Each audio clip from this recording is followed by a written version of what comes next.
Hello మచాస్, welcome to part 59 of మన Java DSA series. So ఇప్పుడు మనం ఈ వీడియోలో క్యూ అంటే ఏందో నేర్చుకుందాం, సరేనా? సో దీని ముందర వీడియోలోనే మనం ఆల్రెడీ స్ట్రింగ్ బిల్డర్ అంటే ఏందో నేర్చుకున్నాం కదా. సో సేమ్ క్యూ అంటే ఏందో నేర్చుకుందాం. సో స్ట్రింగ్ బిల్డర్ కేసులో ఏమైంది, స్ట్రింగ్ అనేది ఉందో ఆల్రెడీ. సో స్ట్రింగ్ బిల్డర్ కూడా సేమ్ స్ట్రింగ్ చేసేది చేస్తుంది, కాకపోతే స్ట్రింగ్ బిల్డర్ అనేది స్ట్రింగ్ చేసేదానికంటే మంచి ఆప్టిమైజ్డ్ వేలో, ఆర్గనైజ్డ్ వేలో చేస్తుంది అనమాట. సో సేమ్ మనకి అరే లిస్ట్ అనేది ఉంది. సో అరే లిస్ట్ అనేది అన్నీ చేస్తుంది. సో కానీ మనకి క్యూ అనేది వచ్చింది. సో ఎట్లయితే స్ట్రింగ్ బిల్డర్ వచ్చిందో, సో అరే లిస్ట్ ఉన్నా కానీ క్యూ అనేది వచ్చింది. ఎందుకు వచ్చింది, క్యూ యొక్క బెనిఫిట్స్ ఏంది అరే లిస్ట్ తోటి పోలిస్తే, అవన్నీ వీడియో లాస్ట్లో చూద్దాం. ఫస్ట్ అయితే ఎట్లా ఇంప్లిమెంట్ చేస్తారు క్యూని అని చూద్దాం, కోడ్లో ఎట్లా రాస్తారో చూద్దాం, సరేనా? దాని తర్వాత అసలు ఎందుకు బెటర్, అసలు ఎందుకు వాడాలి క్యూ అరే లిస్ట్ ఉన్నాక కూడా అని చూద్దాం. సో ఫస్ట్ ఒక చిన్న కోడ్ రాద్దాం అరే లిస్ట్ది. Array list string arr equal to new array list అని అంటాం. దాని తర్వాత అరే లిస్ట్ డాట్ యాడ్ విఘ్నేష్ అంటే అరే లిస్ట్లో విఘ్నేష్ యాడ్ అవుతుంది. ఆర్ array list dot add Animutyam. So Anumutyam add అవుతుంది. ఇక్కడ నేను డైరెక్ట్ అరే లిస్ట్ని ప్రింట్ చేయొచ్చు. ఇది మనకు ఆల్రెడీ తెలుసు, మనం ఆల్రెడీ అరే లిస్ట్ గురించి నేర్చుకున్నాం మన డిఎస్సి సిరీస్లో. సో ఇప్పుడు తిని రన్ చేస్తే మనకి అరే లిస్ట్ ప్రింట్ అవుతుంది, అంతే కదా. అరే లిస్ట్ దొరకలే, okay. Import Java dot util dot star, okay, run చేద్దాం. ఇప్పుడు మన అరే లిస్ట్ మనకి ప్రింట్ అయిపోతుంది అనమాట. విఘ్నేష్ అనుమత్యం ప్రింట్ అయిపోయింది. సేమ్ క్యూలో ఎట్లా రాస్తామంటే, సో ఇప్పుడు మనం ఈ లైన్కి ఈక్వల్గా క్యూని ఎట్లా క్రియేట్ చేస్తాం. సో క్యూని అసలు ఎట్లా క్రియేట్ చేస్తాం, క్యూ. దాని తర్వాత క్యూలో ఏం డేటా టైప్ స్టోర్ చేయబోతున్నాం. సో స్ట్రింగ్ స్టోర్ చేద్దాం అనుకుందాం. సో స్ట్రింగ్ క్యూకి పేరు ఏమి ఇస్తాం, ఏదో ఒకటి క్యూ అరేనో క్యూ అట్లా ఏదో ఒకటి ఇచ్చేసేయండి. దాని తర్వాత న్యూ క్యూ అనే అనం లింక్ లిస్ట్ అంటాం, సరేనా? సో ఎందుకు ఇట్లా లింక్ లిస్ట్ అంటున్నాం క్యూ అనేది కూడా కొంచెం తర్వాత చూద్దాం. బట్ ఇట్లా మనం ఒక క్యూని ఇనిషియలైజ్ చేస్తాం అనమాట, సరేనా?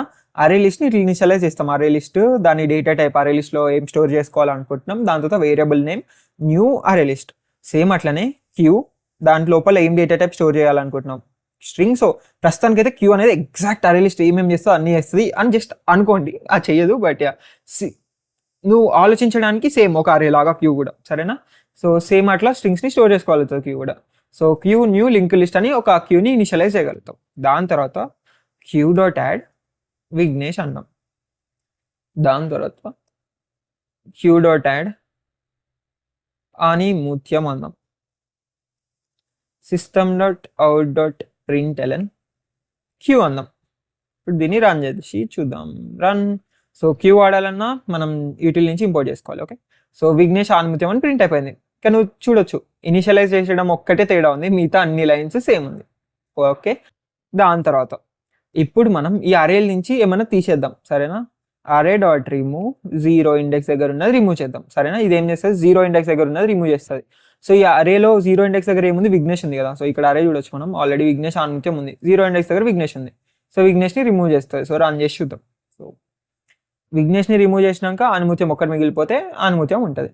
అయితే దీని టైం కాంప్లెక్సిటీ ఎంత అంటే ఇన్ కేస్ అరేలో మస్తు ఉన్నాయి అనుకో, ఎన్ని ఎలిమెంట్స్ ఉన్నాయనుకో, అప్పుడు దీని time complexity O of n అనమాట. 0 ఎలిమెంట్ నుంచి పీక్ వేయడానికి time complexity O of n. So ఇది అరే లిస్ట్. ఇప్పుడు స్ట్రింగ్ బిల్డర్లో మనం సేమ్ ఈ అరే డాట్ రిమూవ్ 0 అని స్ట్రింగ్ బిల్డర్లో ఎట్లా రాస్తాం, సారీ క్యూలో ఎట్లా రాస్తాము అంటే, క్యూలో నువ్వు ఫస్ట్ ఎలిమెంట్ 0 ఇండెక్స్ దగ్గర ఉన్న ఎలిమెంట్ తీసేసేయాలి అంటే POLL అంటాం, ఓకేనా? Paul POLL. సో POLL అంటే ఏమవుతుంది, అక్కడ ఉండే 0 ఇండెక్స్ దగ్గర ఉండే ఎలిమెంట్ వెళ్ళిపోతుంది. సో దానివల్ల ఏమవుతుంది, అనుమత్యం మిగిలిపోతుంది. దీని టైం కాంప్లెక్సిటీ ఎంత తెలుసా, O ఆఫ్ 1 అనమాట. దీని టైం కాంప్లెక్సిటీ 0th ఇండెక్స్ దగ్గర ఉండే ఎలిమెంట్ని పీకేయడానికి క్యూకి పట్టే టైం కాంప్లెక్సిటీ O ఆఫ్ 1 అనమాట. సో బేసికల్గా క్యూ అంటే ఏంటి అంటే, మనం థియేటర్స్ దగ్గర లైన్లో నిలబడతాం కదా, సో టికెట్స్ కోసం. ఒకప్పుడు అట్లీస్ట్, ఇప్పుడు బుక్ మై షో వచ్చింది, బట్ ఒకప్పుడు నిలబడుతుండే కదా. సో క్యూలో క్యాంటీన్ దగ్గర అందరు ఇష్టం వచ్చినట్టు పోతారు, ఇంత ప్లేస్ ఉంటే అందరం ఇట్లా పోతాం, అది కూడా క్యూ ఏం కాదు. బట్ ఒకప్పుడు థియేటర్ దగ్గర మనం క్యూలో నిలబడతాం లైన్గా. సో ఫస్ట్ పర్సన్ ఈడ 2 3 4 5 ఇట్లా ఉంటాం. సో క్యూలో ఏమవుతుంది, ఎవడైనా కొత్తగా వచ్చిండు అనుకో వెనకాల ఇక్కడ వచ్చి నిలబడతాడు, ఇంకోడైనా వస్తే ఇక్కడ నిలబడతాడు జనరల్గా క్యూస్లో. అండ్ ఇక్కడ వాడు టికెట్ కౌంటర్ ఇది ఉందనుకో, టికెట్ కొనడం అయిపోతే 1 గాడు బయటికి వెళ్ళిపోతాడు, నెక్స్ట్ 2 గాడు కొనేసి 2 గాడు వెళ్ళిపోతాడు, 3 గాడు కొనేసి 3 గాడు వెళ్ళిపోతాడు. సో దీన్ని మనం క్యూ అంటాం కదా నార్మల్ భాషలో. మన జావాలో కూడా క్యూ అంటే ఇదే, ఓకేనా. సో ఇప్పుడు మన క్యూలో ఈ క్యూలో నువ్వు కొన్ని రూల్స్ చూడొచ్చు. సో రూల్స్ నువ్వు ఏం అబ్జర్వ్ చేయొచ్చు, పీపుల్ అనే వాళ్ళు లాస్ట్లో మాత్రమే యాడ్ అవుతారు. So only add at end. And ఎక్కడి నుంచి పీకేయగలుగుతున్నాం, ఫ్రంట్ నుంచి మాత్రమే బయటికి వస్తారు. So only remove at front, ఓకేనా. సో ఈ రూల్స్ ఉంటాయి. క్యూ అంటే రూల్స్ ఏంది, ఓన్లీ వెనకాల నుంచి మాత్రమే యాడ్ చేయాలి అండ్ ఓన్లీ ముందల నుంచి మాత్రమే పీకేయాలి. ఇది క్యూ యొక్క రూల్స్ అనమాట. సో ఈ రూల్స్ తోటి క్యూని తయారు చేస్తారు. సో జావా డెవలపర్స్ క్యూని ఈ రూల్స్ని ఊహలో పెట్టుకొని తయారు చేస్తారు కాబట్టి క్యూలో వెనకాల నుంచి యాడ్ చేయాలంటే టైం కాంప్లెక్సిటీ ఆఫ్ 1 పడుతుంది, ముందల నుంచి పీకేయాలంటే టైం కాంప్లెక్సిటీ ఆఫ్ 1 పడుతుంది. క్యూని దీనికోసం ఆప్టిమైజ్ చేసిరు అనమాట, వెనకాల నుంచి యాడ్ చేయి ముందల నుంచి పీకే. ఓకే, దీనికోసం క్యూ ఆప్టిమైజ్ అయి ఉంది. దానివల్ల మన టైం కాంప్లెక్సిటీ ఇట్లా ఆఫ్ 1 అవుతున్నాయి. సో క్యూ అంటే ఏం లే, ఇక్కడ నువ్వు చూడొచ్చు క్యూ అనేది నార్మల్గా ఇట్లా ఇనిషియలైజ్ చేసి క్యూ డాట్ యాడ్ అంటే క్యూలో వెనకాల నుంచి యాడ్ అవుతాయి. దాని తర్వాత క్యూ డాట్ పాల్, POLL అంటే ముందల నుంచి పోతుంది, PO పోతుంది. ఓకే, సో ముందు నుంచి పీకేస్తాం అనమాట. సో దానికి POLL క్యూ డాట్ పాల్ అంటాం. సో ఇది క్యూ అనమాట, సరేనా బేసికల్గా. నెక్స్ట్ సో అరే లిస్ట్ తోటి ఇట్లా రాయొచ్చు అండ్ సేమ్ క్యూ తోటి కూడా అట్లా రాయొచ్చు. డాట్ పోల్ అంటాం, దాని టైం కాంప్లెక్సిటీ ఆఫ్ 1. సో క్యూలో రూల్స్ ఏంటి, added from end, removed from front, ఇవి క్యూ యొక్క రూల్స్ పాటించాలి. సో దాని తర్వాత ఎగ్జాంపుల్, సరే పాటించినాం అయినా కానీ ఓకే ఇది చాలా పెద్దదే, ముందర నుంచి పీకేయడానికి ఆఫ్ 1 టైం కాంప్లెక్సిటీ ఉంది అంటే గ్రేట్ వాడచ్చు. అండ్ ఇవే కాకుండా ఇంకా రీజన్స్ ఏంది క్యూ వాడుతున్నాము అంటే, సరేనా. సో నీకు ఒక ఎగ్జాంపుల్ ఇస్తా. నువ్వు ఒకరిని చూసినావు, వాడు కటింగ్ షాప్లో ఉండు. ఓకే, ఇప్పుడు ఆ కటింగ్ షాప్కి ఎందుకు పోయిండో అని నేను ఇప్పుడు నువ్వు అని కటింగ్ షాప్లో చూడంగానే నీకు తెలుస్తుంది కదా వాడు అసలు కటింగ్ షాప్కి ఎందుకు పోయిండు అని, కటింగ్ చేయించుకోవడానికి పోతాడు. ఓకే, సో జనరల్గా cutting or beard. Okay, so బేసికల్గా కటింగ్ చేయించుకోవడానికి పోయిండు అని నీకు అర్థమైపోతుంది వాడిని కటింగ్ షాప్లో చూస్తే. ఓకే, ఇంకొకడు విఘ్నేష్ దగ్గరకు వచ్చిండు, నాకు కటింగ్ వచ్చావు, సరేనా. సో ఒకడు విఘ్నేష్ దగ్గరకు వచ్చిండు. ఇప్పుడు నువ్వు ఒకరిని నాతో చూస్తే నువ్వు ఏమనుకుంటావు, వాడు నాతో ఆడుకోవడానికి వచ్చి ఉంటాడు, చదువుకోవడానికి వచ్చి ఉంటాడు అని అనుకుంటావు. అంతేగాని నాకు కటింగ్ వచ్చు, నేను అని జుట్టు కట్ చేస్తున్నా అని నువ్వు ఎక్స్పెక్ట్ చేస్తావా, చేయలేవు. సో ఈ విఘ్నేష్ అనేది ఒక అరే లిస్ట్ లాగా. అరే లిస్ట్లో నువ్వు మస్తు చేయొచ్చు, ఏమేమి చేయొచ్చు, అపెండ్ చేయొచ్చు, ఎక్కడ పడితే అక్కడ తీయొచ్చు, ఎక్కడ పడితే అక్కడ ఇన్సర్ట్ చేయొచ్చు, అన్నీ చేయొచ్చు. ఈ కటింగ్ షాప్ అనేది ఒక క్యూ లాగా అనమాట. ఓకే, QUE ఒక క్యూ లాగా. సో బేసికల్గా దీంట్లో ఏం చేయొచ్చు, నీకు కొన్ని రూల్స్ ఉంటాయి, వెనకాల నుంచి యాడ్ చేస్తావు, ముందర నుంచి పీకేస్తావు. సో నువ్వు ఎక్కడన్నా ఏదైనా ఎలిమెంట్ ఎక్కడన్నా నువ్వు క్యూ చూసినావు అంటే దానికి ఉండే యూజ్ ఒకటి వెనకాల నుంచి యాడ్ చేయి, ముందర నుంచి పీకే, అంతే. అదే నువ్వు ఒక అరే లిస్ట్ని యూజ్ చేసినావు అనుకో, అరే లిస్ట్లో మస్తు గనం వాడొచ్చు అనమాట ఇష్టం వచ్చినట్టు. సో ఎప్పుడైనా అరే లిస్ట్ ఎవరైనా డెవలపర్ వాడితే సో నీకు అక్కడ తేడా తెలియదు, అసలు ఎందుకు వాడుతున్నా నీకు పక్క క్లారిటీ ఉండదు. అదే క్యూ ఎక్కడైనా ఎవరైనా డెవలపర్ వాడినా అనుకో నీకు డైరెక్ట్ తెలిసిపోతుంది అనమాట, ఇది క్యూ వాడుతున్నట్టు వెనకాల నుంచి యాడ్ చేస్తే ముందు నుంచి పీకుతుండు అని. సో ఒక టైప్ ఆఫ్ సింప్లిసిటీ అనమాట, కోడింగ్కి సింప్లిసిటీ యాడ్ చేస్తుంది. అండ్ టైం కాంప్లెక్సిటీ అది అన్నిటికంటే మెయిన్, టైం కాంప్లెక్సిటీని చూస్తుంది. సో ఈ కాన్సెప్ట్ ఇంకా స్టాక్ అప్పుడు మస్తు హెల్ప్ అవుతుంది. స్టాక్ అంటే నెక్స్ట్ వీడియోలో చూద్దాం. బట్ యా, సో మెయిన్గా క్యూ ఎందుకు వాడతాం అరే లిస్ట్ కంటే అంటే టైం కాంప్లెక్సిటీ ఒకటి. సో టైం కాంప్లెక్సిటీ అన్నిటికంటే ఇంపార్టెంట్. ఇంకొకటి క్యూ అంటే మనకు తెలిసిపోతుంది, ఎవరైనా క్యూ వాడుతుందంటే వెనకాల నుంచి పెడుతున్నాడు, ముందు నుంచి పీకుతుండే ఒక డిఫైన్ అయి ఉందన్నమాట. ఈ డేటా స్ట్రక్చర్స్లో మస్తు ఇట్లా thousands of codes lines of codes రాస్తాం, ఇష్టం వచ్చినట్టు ఒక కంపెనీలో వర్క్ చేస్తున్నావు అంటే మస్తు కోడ్ రాస్తావు అనమాట. సో అక్కడ నువ్వు జస్ట్ లాజిక్ పనిచేస్తే సరిపోదు, నీ కోడ్ అనేది నీట్గా ఉండాలి, వేరే డెవలపర్స్కి అర్థం కావాలి. సో అట్లాంటప్పుడు ఇవి చాలా హెల్ప్ అవుతాయి. సో క్యూ ఎప్పుడైనా నువ్వు వెనకాల నుంచి యాడ్ చేసి ముందు నుంచి పీకుతున్నావు అంటే క్యూ వాడు, ఓకేనా, అరే లిస్ట్ వాడకు. సో అట్లా మనం క్యూ వాడతామంటే ఆ ఎగ్జాంపుల్ ఇక్కడ రాసిన, ఏదో అట్లా రాసిన. నేను కూడా కటింగ్ చేయగలను, బట్ నువ్వు కటింగ్ షాప్ పోతే కటింగ్ షాప్ అతను పర్ఫెక్షన్తో చేస్తాడు, తక్కువ టైంలో చేస్తాడు. ఎందుకంటే కటింగ్ షాప్ ఉన్నదే కటింగ్ చేయడానికి. ఎవరైనా నేను కటింగ్ షాప్లో చూస్తే నువ్వు కటింగ్ చేయించుకుంటావు అని తెలిసిపోతుంది వాళ్ళకి డైరెక్ట్. ఓకే, సో క్యూ కూడా సేమ్. అయితే ఇక్కడ మనం ఆల్రెడీ దీని ముందల వీడియోలో ఊప్స్ మొత్తం నేర్చుకున్నాం. అక్కడ మనం ఆల్రెడీ ఇంటర్ఫేస్ అంటే ఏందో నేర్చుకున్నాం, క్లాస్ అంటే ఏందో నేర్చుకున్నాం. సో ఇక్కడ క్యూ అనేది ఒక ఇంటర్ఫేస్ అనమాట. ఇక్కడ నువ్వు చిన్న ఎగ్జాంపుల్ టైప్ చూడొచ్చు, క్యూ అనేది ఎట్లా ఇంటర్ఫేస్ అవుతుంది అని. దాని తర్వాత లింక్ లిస్ట్ అనేది ఒక క్లాస్, ఇదేం నువ్వు ఎవరు అడగరు నేను, ఇదేం జస్ట్ చూడు నార్మల్గా చూపిస్తున్నా అంతే. అండ్ లింక్ లిస్ట్ అనేది ఒక క్లాస్ లాగా అనమాట. సో మనం interface left side, class right side రాయొచ్చు. సో బేసికల్గా queue q equal to new link list అంటాం. సో క్లాసెస్ యూజ్ చేస్తాం right side, left side interface use చేయొచ్చు. సో ఈ క్యూ అనే ఇంటర్ఫేస్ని ఈ క్లాస్ ఎక్స్టెండ్ చేసుకుంటుంది. సో ఈ క్లాస్ ఎక్స్టెండ్ చేసుకుంటుంది అనమాట. దానివల్ల మనం యూజ్ చేయగలుగుతున్నాం ఇక్కడ interface it's left side class right side. So queue string q equal to new link list అనేస్తాం. సో ఇదంతా ఏం అవసరం లేదు, జస్ట్ చూపిస్తున్న టైం పాస్కి. జస్ట్ నువ్వు క్యూ ఎట్లా డిక్లేర్ చేస్తారో అర్థం చేసుకో, అంతే సరిపోతుంది. అండ్ ఊప్స్ మొత్తం కాన్సెప్ట్స్ అన్ని క్లారిటీ ఉంటే చాలు. చలో నెక్స్ట్ కొన్ని మెథడ్స్ చూద్దాం సరేనా. క్యూలో కొన్ని methods in queue, important methods, చాలా మెథడ్స్ ఉంటాయి క్యూలో కూడా. సేమ్ స్ట్రింగ్ బిల్డర్లు ఎట్లున్నాయి మస్తు మెథడ్స్, సో చాలా ఉంటాయి. సో మనం కొన్ని ఇంపార్టెంట్ చూద్దాం. ఒకటి పోల్, యాడ్. ఈ రెండు మనం ఆల్రెడీ చూసినాం. యాడ్ అంటే వెనకాల నుంచి యాడ్ చేయొచ్చు, పోల్ అంటే ముందర నుంచి పీక్ చేయొచ్చు. పీక్, సో పీక్ అంటే ఏం చేస్తుంది అంటే ముందర ఉండే ఎలిమెంట్ని పీక్ అంటే తెలుసు జనరల్ ఇంగ్లీష్లో పీక్ అంటే చూడడం, తొంగి చూడడం. ఓకే, మోస్ట్లీ అదే మీనింగ్ వస్తుంది, తొంగి చూడడం. అయితే పీక్ అంటే ఏమైనా రియలిస్టిక్గా మనకు అవసరమే లేదు, తీసేద్దాం ప్రస్తుతానికి ఈ వీడియోకి. దాని తర్వాత ఇక్కడ నువ్వు క్యూ డాట్ పోల్ అంటే ఏమైంది, ఇక్కడ ఉండే ఎలిమెంట్ని పీకేసినాం కదా. సపోజ్ నువ్వు క్యూలో ఫస్ట్ ముందల ఫ్రంట్లో ఏం ఎలిమెంట్ ఉందో చూడాలి అనుకుంటున్నావు, అది ప్రింట్ చేయాలనుకుంటున్నావు. అప్పుడు ఏం చేస్తావు, ఓన్లీ ఫస్ట్ ఎలిమెంట్, క్యూలో ఫస్ట్ ఎలిమెంట్ని ప్రింట్ చేయాలనుకుంటున్నావు. ఈ పోల్ తీసేద్దాం. క్యూలో ఫస్ట్ ఎలిమెంట్ని ప్రింట్ చేయాలనుకుంటున్నావు. ఒకటి నువ్వు పోల్ అనొచ్చు. సో పోల్ అంటే ఏమవుతుంది, క్యూలో ఫస్ట్ ఎలిమెంట్ ప్రింట్ అవుతుంది. I mean queue dot poll అనేది పీకేస్తుంది ఫస్ట్లో ఉండే ఎలిమెంట్. అట్లనే పీకేసేటప్పుడు రిటర్న్ కూడా వేస్తుంది అనమాట ఎలిమెంట్ని. సో నువ్వు దాని ముందర సిస్టమ్ డాట్ అవుట్ ప్రింట్ అని పెడితే ప్రింట్ అవుతుంది. సో బేసికల్గా ఇంకా చెప్పాలంటే string s equal to queue dot poll అంటే ఫస్ట్ ఎలిమెంట్ ఎస్లో స్టోర్ అవుతుంది. నువ్వు ఇక్కడ ఎస్ని ప్రింట్ చేస్తే నీకు ఆ పీకేషన్ ఎలిమెంట్ ఏందో కూడా వస్తుంది, విఘ్నేష్ పీకేషన్ ఎలిమెంట్ అని. సో ఏమైంది, ఓకే ఇక్కడ మర్చిపోయాము గైస్. సో ఇప్పుడు నువ్వు ఎస్ని ప్రింట్ చేస్తే విఘ్నేష్ అని కూడా వస్తుంది, ఓకేనా. అయితే అట్లా కాకుండా నువ్వు జస్ట్ చూడాలనుకుంటున్నావు, ఓకేనా, జస్ట్ ముందే చూడాలనుకుంటున్నావు. దీని తర్వాత system dot out dot println క్యూని ప్రింట్ చేస్తున్నా. సో క్యూ ఇప్పుడు ఏమవుతుంది, విఘ్నేష్ పోయి ఆనిముత్యం ఒక్కటే ఉంటుంది క్యూలో. ఓకే, క్యూలో ఆనిముత్యం ఒక్కటే ఉంది, ప్రింట్ చేస్తున్నాం పీకేషన్ని. ఇప్పుడు ఇక్కడ పోల్ బల్ పీక్ అంట. పీక్ అంటే ఏంటి అంటే జస్ట్ తొంగి చూస్తుంది, ఓకేనా. సో క్యూలో ముందర ఏముందని తొంగి చూస్తే విఘ్నేష్ ఉంటుంది. సో ఎస్లో విఘ్నేష్ స్టోర్ అవుతుంది, ఇక్కడ విఘ్నేష్ ప్రింట్ అవుతుంది. క్యూలో ఇంకా విఘ్నేష్ ఆనిముత్యం రెండు ఉంటాయి, ఎందుకంటే పీక్ అంటే తొంగి చూస్తుంది అంతే, ఓకేనా, డిలీట్ చేయదు. అదే పోల్ అంటే డిలీట్ కూడా పట్టేస్తుంది. సో పీక్ అంటే జస్ట్ తొంగి చూసింది, సో విఘ్నేష్ ప్రింట్ అయింది. దాని తర్వాత క్యూలు ఇంకా విఘ్నేష్ ఆనిముత్యం అట్లనే ఉంది, జస్ట్ తొంగి చూసింది, అది పీకేలే, అది పీక్ అనమాట.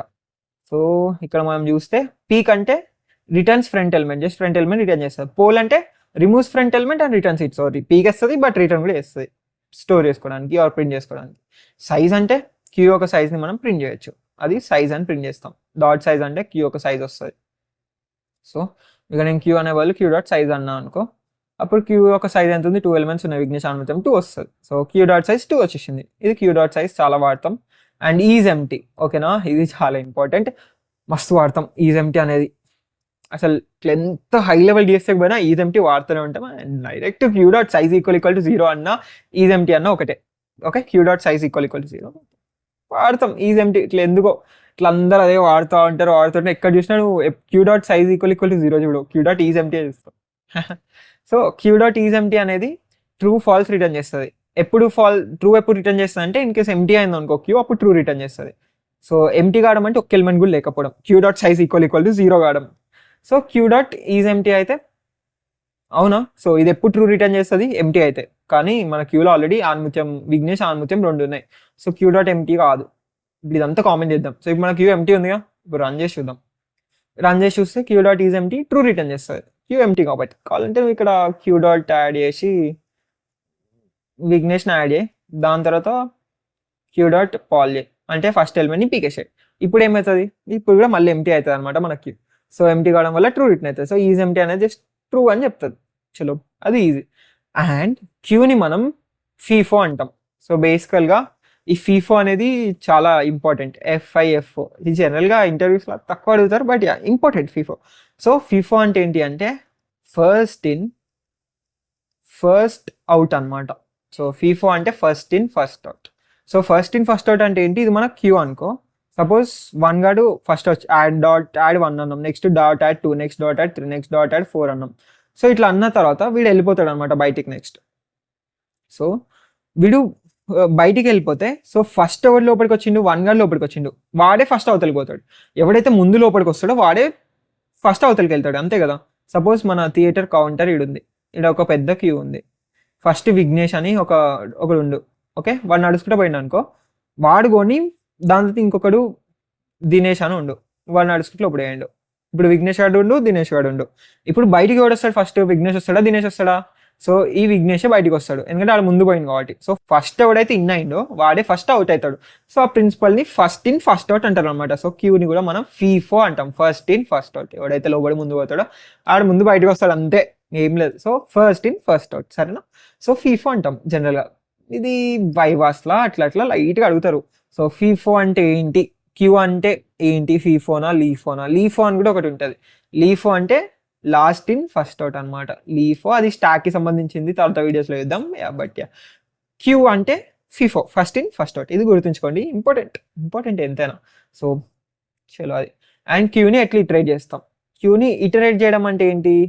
క్యూలో మనం ఇవి యాడ్ చేసేద్దాం, విఘ్నేష్ని యాడ్ చేద్దాం, ఆనిముత్యంని యాడ్ చేద్దాం, ఏం బీకేయడం వద్దు. సో ఇప్పుడు రెండింటిని యాడ్ చేసినాం, ఈ రెండింటిని ప్రింట్ చేయాలి. ఎట్లా ప్రింట్ చేస్తాం? ఫర్ లూప్ ఎట్లా రాస్తాం క్యూకి ఇటరేట్ చేయడానికి అంటే ఫర్. సో డేటా టైప్ ఏంది, వీటి లోపల string. So string s colon queue పేరు రాయి. సో ఇప్పుడు ఏమవుతుంది అంటే ఒక్కొక్కసారి ఒక్కొక్కటి అవుతుంది. ఎస్ అనేది ఫస్ట్ టైం విఘ్నేష్ అవుతుంది, నెక్స్ట్ లూప్లో ఎస్ అనేది ఆనిముత్యం అవుతుంది. సో నువ్వు డైరెక్ట్ ఎస్ని వాడుకోవచ్చు. system.out.println ఎస్ అన్నావు అనుకో, ఒక్కొక్కసారి ఒక్కొక్కటి ప్రింట్ అవుతుంది. విఘ్నేష్ ప్రింట్ అవుతుంది, నెక్స్ట్ ఆనిముత్యం ప్రింట్ అవుతుంది. సో బేసికల్గా క్యూలో ఒక్కొక్కటి పోతున్నావు అంతే. సో విఘ్నేష్ ప్రింట్ అయింది, నెక్స్ట్ టైం ఆనిముత్యం కూడా ప్రింట్ అయిపోయింది. ఇది ఒకటి నువ్వు ఇటరేట్ చేయాలి అనుకుంటే, or while not queue dot is empty. Okay, so బేసికల్గా క్యూ ఎంటీ కానంత వరకు, అంటే క్యూలో ఎలిమెంట్స్ ఉన్నంత వరకు వైల్ లూప్లో system.out.println q.pollen సెట్ కదా. సో ఇది బేసికల్గా ఏం చేస్తుంది, క్యూలో ఎలిమెంట్స్ ఉన్నంత వరకు, ఓకే, క్యూలో స్ట్రింగ్స్ ఉన్నంత వరకు. So queue not queue dot is empty అంటే ఈజ్ ఎంటీ అనేది ఎప్పుడు ట్రూ రిటర్న్ చేస్తుంది, ఎంటీ అయినప్పుడు మాత్రమే, సరే కదా. సో నాట్ పెడితే ఏమవుతుంది? సో బేసికల్గా ఇప్పుడు ఈ పరిస్థితిలో క్యూ డాట్ ఈజ్ ఎంటీ ఏం రిటర్న్ చేస్తుంది? ఆల్రెడీ విఘ్నేష్ ఉంది, ఆనిముత్యం ఉంది. So dot is empty falls return చేస్తుంది. నువ్వు ముందర నాట్ పెడుతున్నావు, సో ట్రూ అవుతుంది. సో వైల్ ట్రూ ఉన్నంత వరకు ఇది రన్ అవుతుంది. సో బేసికల్గా దీంట్లో ఎలిమెంట్స్ ఉన్నంత వరకు ఇది రన్ అవుతుంది. సో ఎలిమెంట్స్ ఉన్నంత వరకు ముందర ఉండే ఎలిమెంట్స్ని పీకేస్తూ ఉంటాం, దాన్ని ప్రింట్ చేస్తూ ఉంటాం. సో విఘ్నేష్ ఆనిముత్యం అని ప్రింట్ అవుతాయి అనమాట. ఇది ఇటరేట్ ఇట్లా చేయొచ్చు, బట్ చెప్తున్నా చాలా వేస్ ఉన్నాయి ఇటరేట్ చేయడానికి, ఇది ఒక వే. నువ్వు ఇక్కడ while not queue dot size or queue dot size not equal to 0. Okay, మీరు తీసేద్దాం. While queue dot size not equal to 0. Okay, queue dot size 0 కానంత వరకు నువ్వు వైల్ లూప్ని రన్ చేస్తూ ఉండు. ఇది ఇంకొక వే. బట్ జనరల్గా ఏం పడతాం తెలుసా మనం? అసలు నార్మల్గా ఏం ప్రింట్ చేయం, but while not queue dot is empty వాడతారు ఎక్కడ, లీడ్ కోడ్ ప్రాబ్లమ్స్ ఆర్ ఎక్కడైనా. ఓకే, ఎంటీ కానంత వరకు చూడడానికి చదవడానికి ఈజీగా ఉంది కదా, అర్థం చేసుకోవడానికి. క్యూ ఎంటీ కానంత వరకు లోపల ఉన్నది జరుగుతుంది. ఓకే, ఇది సంగతి అనమాట. నెక్స్ట్ ఈ వీడియోకి ఇంతే. సో చలో అర్థమైంది. ఈ వీడియోలో మనం ఏం నేర్చుకున్నాం, క్యూ అంటే ఏందో నేర్చుకుందాం. సో క్యూని అసలు అరే లిస్ట్ ఉన్నాక క్యూ ఎందుకు వాడతాం కూడా నేర్చుకున్నాం. డాట్ రిమూవ్ జీరో ఇండెక్స్ దగ్గర ఉన్నది రిమూవ్ చేయాలంటే ఆఫ్ ఎన్ పడుతుంది, ఆఫ్ 1లా. అండ్ అంతవరకు కటింగ్ షాప్ ఎగ్జాంపుల్ తోటి మీనింగ్ యాడ్ చేస్తున్నాం అనమాట మనం. సో కంటెక్చువల్గా బాగా మంచిగా అనిపిస్తుంది. దాని తర్వాత కొన్ని మెథడ్స్ చూసినాం. అండ్ క్యూని ఫీఫో అంటారని కూడా చూసినాం. So first in first out and ఎట్లా ట్రై చేస్తారో కూడా చూసినాం. అండ్ ఈజ్ ఎంటీ చాలా ఇంపార్టెంట్, ఇట్లా మస్తు వాడేస్తారు అనమాట ఈజ్ ఎంటీ అనేది.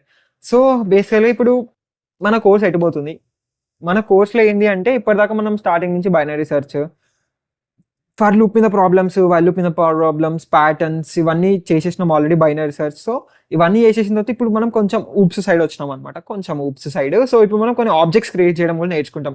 ఆల్రెడీ ముందు వీడియోలో మొత్తం ఊప్స్ నేర్చుకున్నాం, ఇప్పుడు అవి డిఎస్ఎల్ ఎట్లా ఇంప్లిమెంట్ చేస్తామో నేర్చుకోబోతున్నాం. సో దీనికి ఆ వీడియో కావాలి పక్క. సో ఇన్ కేస్ ఇంకా ఎవరైనా ఊప్స్ వన్ షాట్ వీడియో చూడకపోతే చూసేసేయండి ఫుల్గా. అండ్ అది మీకు చాలా హెల్ప్ అవుతుంది ఇంటర్వ్యూస్లో కూడా. ఇప్పుడు మనం నెక్స్ట్ వీడియోస్లో ఈ క్యూస్ని, నెక్స్ట్ వీడియోలో మనం స్టాక్ అంటే ఏదో నేర్చుకుంటాం. సో స్టాక్ అంటే ఏదో నేర్చుకున్న తర్వాత ఈ స్టాక్ని క్యూని డిఎస్ఏలో ఎట్లా యూజ్ చేస్తాం, లీడ్ కోడ్ ప్రాబ్లమ్స్ అయిపోతున్నాం మనం, ఆ లీడ్ కోడ్ ప్రాబ్లమ్స్ ఎట్లా యూజ్ చేస్తాం. అండ్ అప్పుడు కొన్ని ఆబ్జెక్ట్స్ కూడా క్రియేట్ చేస్తాం అనమాట కొన్ని వీడియోస్ తర్వాత. సో ఆబ్జెక్ట్స్ని ఈ స్టాక్స్లో క్యూస్లో పెట్టి ఎట్లా యూజ్ చేసేస్తాం అని, అవి డైరెక్ట్ లీడ్ కోడ్ ప్రాబ్లమ్సే ఉంటాయి దాని మీద. సో ఆ ప్రాబ్లమ్స్ అన్ని సాల్వ్ చేస్తాం ఈ స్టాక్ క్యూస్ ఇవన్నీ ఇట్లా మీకు బచ్చా అయిపోతాయి. సో మస్తు అనిపిస్తుంది, రైడ్ మాత్రం మస్తు ఉండబోతుంది. సో చలో ఈ వీడియోకి ఇంతే, హ్యాపీ కోడింగ్.